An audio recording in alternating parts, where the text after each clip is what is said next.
parrot repeated the same name every night until police checked the empty Mama. house ***. Mama. The first time the parrot said the name, Officer Rachel Monroe barely noticed it. It was 9:37 on a rainy Tuesday night in the quiet town of Briar Glen, where most shops closed before dark and the streets emptied early whenever storms rolled down from the hills. Water ran along the curbs in silver streams, porch lights blurred behind curtains, and the wind pushed wet leaves against the windows of the police station. Rachel sat at her desk with a half-finished incident report open in front of her and a paper cup of coffee cooling beside her keyboard. Across from her, in a travel cage on top of the filing cabinet, sat a green parrot. The bird looked deeply offended. Its feathers were mostly emerald, with flashes of yellow beneath the wings and a bright red patch near the tail. Its eyes were sharp and intelligent, following every movement in the room as if judging the entire department and finding it disappointing. Rachel had not planned to spend her evening babysitting a parrot. But Briar Glen police work was rarely predictable. 2 hours earlier, a woman named Mrs. Darlene Price had called dispatch to report a strange bird flying loose near Willow Street. The parrot had landed on her porch railing during the storm, soaked and shivering, then climbed directly onto her shoulder when she opened the door. Mrs. Price did not own a parrot. She did not want a parrot. And after the bird screamed loudly at her husband for trying to offer it crackers, she definitely did not want to keep it overnight. Animal control was unavailable until morning, so the bird came to the station. Just for tonight, Sergeant Bill Harris had said. Rachel looked at the parrot. The parrot looked back. Then it lowered its head and said clearly, "Maggie." Rachel paused. "What?" The bird fluffed its feathers. "Maggie." Rachel leaned back in her chair. "Maggie, huh? Is that your name?" The parrot clicked its beak. "Maggie. Maggie. Maggie." Rachel smiled faintly despite her exhaustion. "All right. Maybe you're Maggie." The parrot turned away, unimpressed. Before we continue, make sure to like this video, subscribe to the channel, and hit the notification bell so you never miss another emotional animal mystery story. Sometimes a voice repeating in the dark is not noise. Sometimes it is the only clue someone has left. By midnight, everyone in the station knew the parrot could talk. It whistled. It coughed in a perfect imitation of Sergeant Harris. It made the sound of a microwave beeping. It told Officer Leo Grant, "Don't touch that," when he tried to move the cage, which startled him so badly he dropped his pen. But mostly, it said one name. Maggie. Sometimes softly. Sometimes urgently. Sometimes in a voice that did not sound like the parrot at all. A small, tired voice. "Maggie, no." Rachel noticed that version. At 1:14 in the morning, while the rain hammered against the windows and the station had grown quiet, the parrot climbed down to the lower perch inside the cage, pressed its head against the bars, and whispered, "Maggie, no. Stay." Rachel looked up. The tone made the hair rise on her Mama. arms. Mama. It sounded frightened. Not the bird. The voice the bird was copying. She stood and walked closer. The parrot's dark eyes fixed on her. "Maggie, no," it repeated. Rachel's smile faded. "You're not Maggie," she said quietly. The parrot tapped its beak against the cage bars. "Maggie, no. Stay." Rachel had worked as a police officer for 12 years. She had heard people lie, panic, confess, plead, and grieve. She knew that voices could carry fear long after the words themselves became ordinary. And what the parrot was repeating was not random. It was memory. The next morning, Animal Control Officer Peter Walsh arrived with a scanner and a towel. The parrot immediately bit his glove. Peter sighed. "Good morning to you too." Rachel stood nearby, arms crossed. "Can you check for a microchip?" "In a parrot?" "Sometimes, but not always." The bird glared at him. "Maggie," it said. Peter raised an eyebrow. That the bird's name? I don't think so. He carefully scanned the parrot. Nothing. No band on its leg either. No tag. No identification. Peter frowned. Could be someone's escaped pet. African gray parrots are more famous for talking, but Amazons and Kanas can be chatty too. This one's smart. Rachel looked at the bird. It keeps saying Maggie. Owner's name maybe.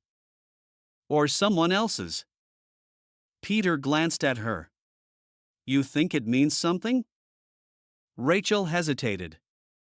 Police officers learned to be cautious with instinct. Not because instinct was useless, but because it needed facts before it could become action. I think we should check lost pet reports, she said. And missing persons. Peter stopped moving. Missing persons? Rachel told him about the phrase. Maggie, no. Stay. Peter looked at the parrot again. The bird lowered its head and whispered the words exactly as before. The room went quiet. By noon, Rachel had searched local lost pet pages, county animal notices, and recent calls involving birds. Nothing matched. No one had reported a missing parrot. But the name Maggie appeared in another place. A welfare check request from 3 days earlier. A mail carrier had called about an elderly woman named Margaret Ellis, known as Maggie to her neighbors. She lived alone in a small blue house on Willow Street, not far from where Mrs. Price had found the parrot. The mail carrier said newspapers were piling up outside, but when an officer stopped by, there had been no answer. The house looked closed, the car was gone, and a neighbor said Mrs. Ellis sometimes visited her sister out of town. The call had been marked for follow-up. Then a storm hit. Then 3 car accidents and a domestic disturbance pulled the department in other directions. Rachel felt a cold weight Mama! settle in her stomach. Mama! She printed the report and walked straight to Sergeant Harris. I want to check the Ellis house again. He read the page. The mail carrier call? Yes. Because of the parrot? Because the parrot was found a block away repeating the name Maggie in a frightened voice. Harris looked at her over the paper. That's not exactly probable cause. No. But it is enough for another welfare check. He leaned back. Rachel did not move. Finally, Harris sighed. Take Leo. The rain had stopped by then, but the sky remained low and gray. Willow Street was lined with older houses, narrow driveways, and maple trees that dripped steadily onto the sidewalks. Margaret Ellis's house stood near the end of the block. Small. Blue. White shutters. A garden gone wild at the edges. Rachel noticed the newspapers first. 3 of them lay in wet plastic sleeves near the front steps. Mail was visible through the slot in the door. No lights were on. The driveway was empty. Officer Leo Grant walked beside her, one hand resting near his belt. Maybe she really is out of town. Maybe. Rachel knocked. Mrs. Ellis? Briar Glen Police Department. No answer. She knocked again. Nothing. A neighbor across the street opened her door and stepped onto the porch. Are you checking on Maggie? She called. Rachel turned. Yes, ma'am. When did you last see her? The neighbor, Mrs. Kent, clutched her cardigan around herself. Last Friday, I think. She was carrying groceries. She looked tired. Does she have a parrot? Mrs. Kent's face changed. Oh. Oliver. Rachel and Leo exchanged a glance. Oliver? Her parrot, Mrs. Kent said. Mean little thing to everyone except her. He was always sitting in the front window. I haven't heard him lately. Rachel's pulse quickened. What kind of car does Mrs. Ellis drive? She doesn't anymore. Her niece took the car after Maggie stopped driving last year. The welfare check report had said the car was gone. That was wrong. Or someone had misunderstood. Rachel looked back at the house. Does she have family nearby? A niece in Fairview. But they don't visit often. Rachel stepped to the front window and cupped her hand against the glass. The living room was dim. Nothing moved. But something was wrong. A plant lay knocked over near the window. A lamp was on its side. And on the carpet near the hallway was a trail of birdseed. Rachel called dispatch and requested permission to enter for a welfare emergency. The supervisor approved. Leo forced the side door. The smell hit them immediately. Mama! Stale air. Mama! Damp carpet. Something sour. And underneath it, faint but unmistakable, gas. Back out, Rachel snapped. They retreated instantly. Leo radioed for fire department and utility response. Rachel stood on the back step, heart pounding. If Maggie was inside, they could not simply rush in without risking an explosion or poisoning themselves.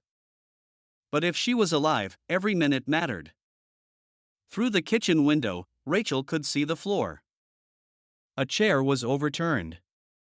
A bag of groceries lay spilled near the counter. And beside it, a small metal birdcage door hung open. Oliver had escaped. Somehow, the parrot had gotten out of the house. Into the storm. To Mrs. Price's porch. To the police station. Where he repeated the one name he knew mattered. Firefighters arrived within minutes. The gas was shut off. The house was ventilated. A rescue team entered with masks. Rachel waited outside beside Leo, unable to keep still. Mrs. Kent stood across the street with both hands over her mouth. Then a firefighter appeared in the doorway and shouted, "We've got someone." Margaret Ellis was found in the hallway between the kitchen and living room. Alive. Barely. She had fallen sometime after returning from the store. Doctors would later believe she had suffered a mild stroke or sudden loss of balance, then struck her head on the corner of a table. She had been unable to stand.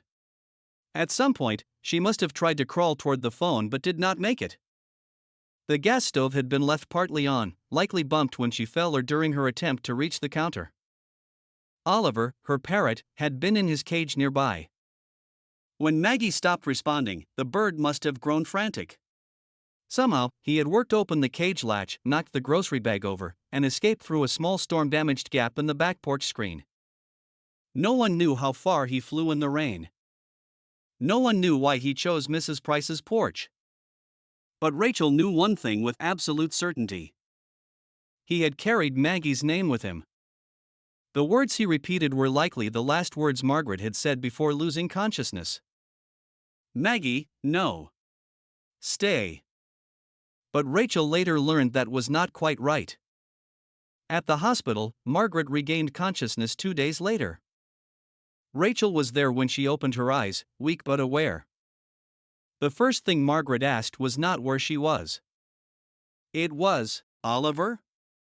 Rachel leaned forward. "He's safe." The old woman began to cry. "He got out?" "Yes. He hates rain." Rachel smiled softly. "Apparently he hated leaving you more." Margaret closed her eyes, tears slipping into her gray hair. "I told him to stay," she whispered. Rachel went still. "What exactly did you say?" Margaret swallowed. "I fell. I couldn't get up. He was screaming.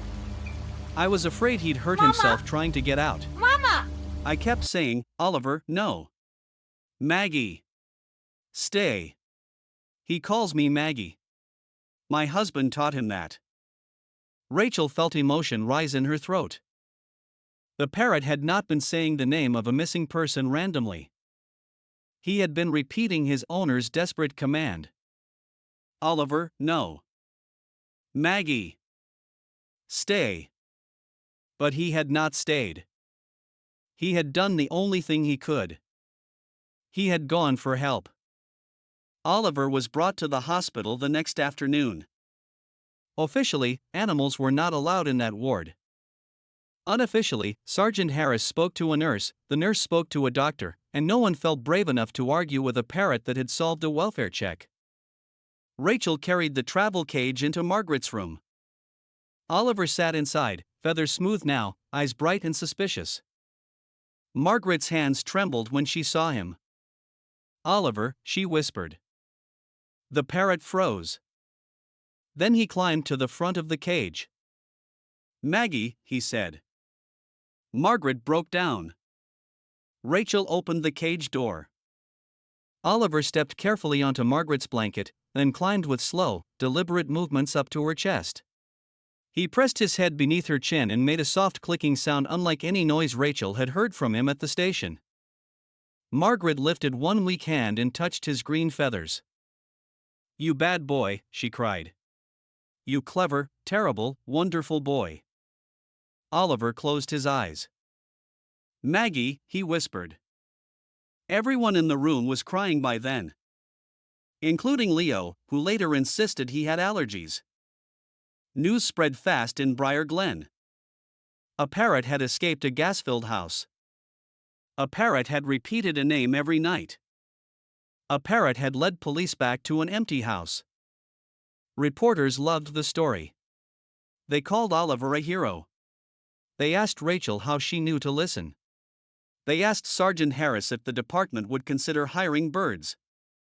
Harris said no. Oliver, when shown a microphone, said, "Don't touch that." The clip went viral in the town within hours. But beneath the humor, something serious changed. The police department reviewed open welfare checks more carefully. The town created a volunteer call list for seniors living alone. Mail carriers received updated instructions for reporting unusual changes. Neighbors began checking in more often, not intrusively, just kindly. Mrs. Kent visited Margaret in the hospital with flowers and an apology. "I should have checked sooner," she said. Margaret squeezed her hand. "You didn't know. I noticed the window was empty. Oliver was always there. I thought maybe you were away." Margaret looked at the parrot perched beside the bed. He made sure someone knew.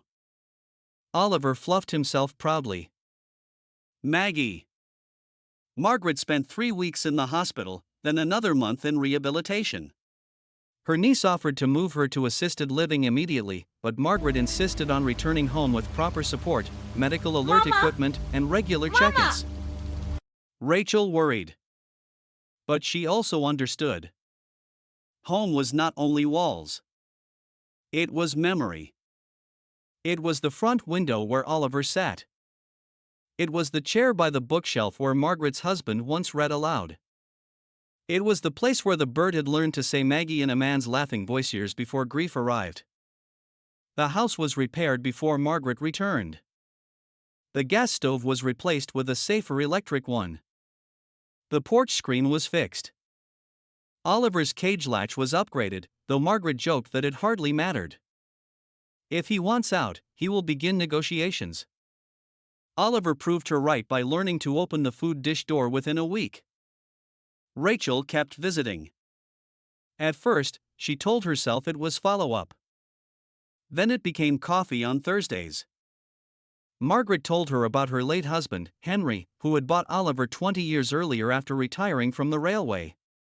Henry had taught the parrot songs, whistles, and half the phrases that still startled visitors. "Henry always called me Maggie," Margaret said one afternoon. "No one else did much. But Oliver heard it so often that he made it mine." Oliver sat on his perch near the window. "Maggie," he said in a deep voice that was not his own. Margaret smiled sadly. "That's Henry." Rachel looked at the bird differently after that. Oliver was not simply repeating a sound. He was carrying a home's history in his voice. Love. Routine. warnings, laughter, fear, names, all stored in one bright feathered body.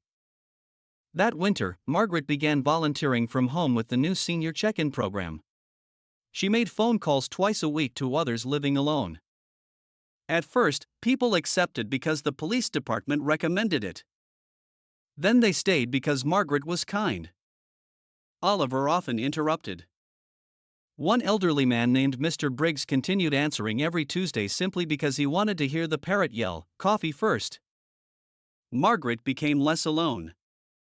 So did several others. A year after the incident, Briar Glen held a small community safety event at the town hall. Rachel was asked to speak about welfare checks. Margaret attended with Oliver in a secure carrier, though he quickly became the main attraction. Children lined up to see him. Oliver tolerated them with theatrical disdain. A little girl asked, "Did he really save you?" Margaret looked at Oliver. "Yes," she said softly. "He did." "How?" Margaret thought for a moment. By refusing to be silent. The girl seemed to accept this. Rachel did too.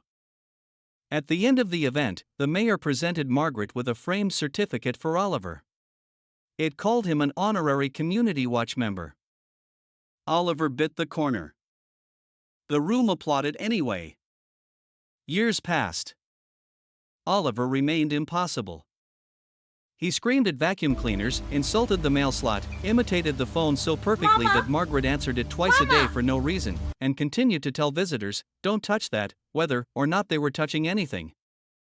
But every night, when Margaret turned off the living room lamp, he said the same thing. "Maggie! Stay!" At first, the words made her cry. Then they comforted her. Because she knew what they meant now.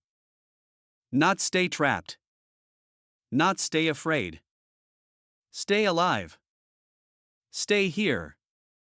Stay with me. Rachel heard it once during a late visit after a winter storm.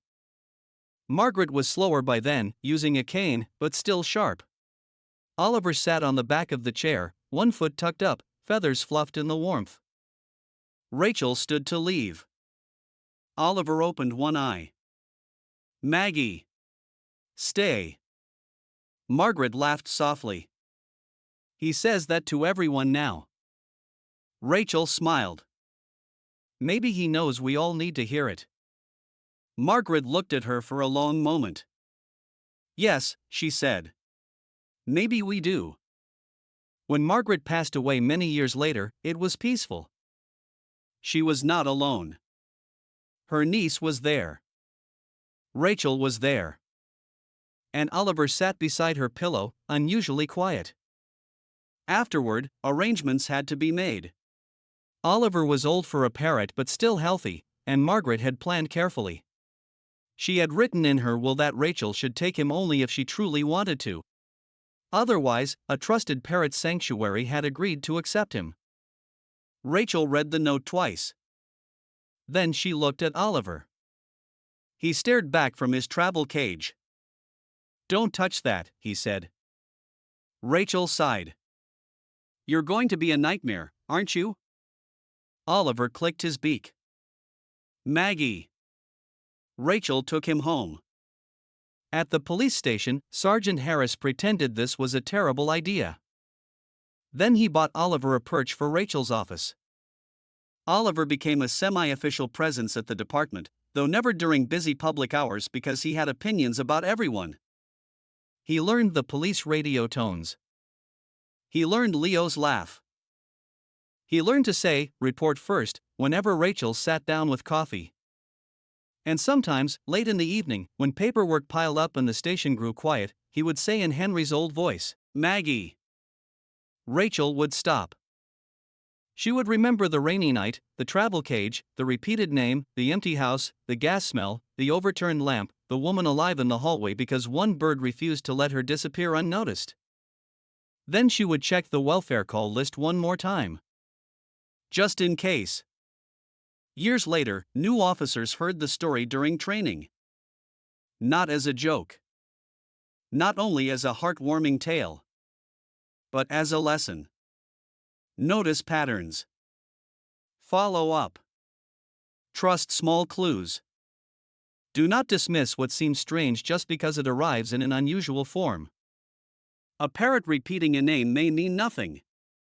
Or it may mean someone is lying on a floor in an empty house, waiting for help. Rachel became sergeant Mama! eventually. Mama! On her desk sat a small framed photograph of Margaret holding Oliver in her hospital bed. On the back, written in Margaret's shaky handwriting, were the words, "Thank you for listening to him." Oliver lived many more years, loud and stubborn to the end. On his last night, Rachel brought his perch beside the window and sat with him as rain touched the glass.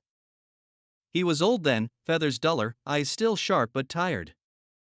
Rachel rested one hand near him. "You did good, Oliver," she whispered. The parrot blinked slowly. For a long time, he said nothing. Then, very softly, in the voice that had saved a life, he whispered, "Maggie! Stay!" Rachel cried then. Not only for Oliver. Not only for Margaret.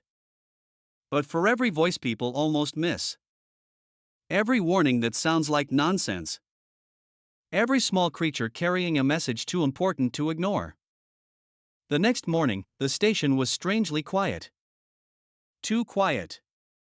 Leo placed a small green feather in a frame near the welfare checkboard. Beneath it, Rachel wrote one sentence: "Listen when the smallest witness speaks." And in Briar Glen, the story stayed. A parrot repeated the same name every night. People thought it was only noise. Until police checked the empty house. And found the truth that had been waiting there all along. Love had learned to speak in another voice, and it kept calling until someone finally answered.